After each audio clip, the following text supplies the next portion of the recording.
The most news in the morning. CNN's American Morning. Weekday, 6 a.m. Eastern. More do we know possibly about the gunman at this point?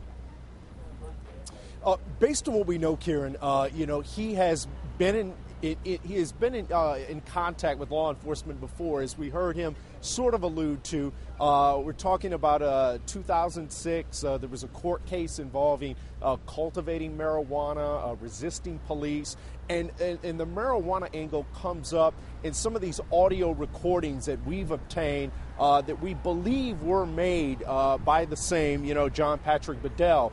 In it, he rails against the government. He talks about government control of the monetary system, about government control of the schools, and he also talks about some conspiracy ideas that he has. Take a listen to what some of the audio recordings are. To prevent themselves from being enslaved, the powerful masters of our existing governments use every means at their disposal, including bribery, theft, and murder, to control those governments, which are imperfect institutions operated by imperfect individuals. In order to properly address these very serious matters, it is necessary to recognize the importance of enduring principles for setting a positive direction that we can pursue, mindful of the real threats that we must overcome.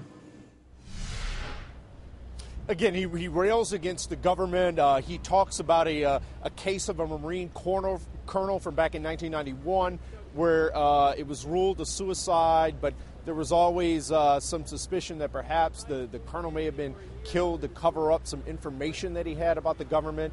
So what you get out of all this is a very anti-government leanings. I can also tell you, as he came up to this area of the Pentagon, a lot of people would say, how do you get a gun that close to the Pentagon? Well, the thing is, the metro station, as you just heard, is used by thousands of people every day. Buses come through there, the underground train system comes through there, and as you come up the escalator, after 9/11, they changed the system where now you come up, there is another layer of security. So as you come out of the escalator and come out of the metro station, there are these Pentagon police officers standing right there. And every day, I come in with a coat, I walk up, I pull out my pass, just like thousands of other people do. So what he did was probably something that these officers see day in and day out, every minute of the day. It is incredibly busy.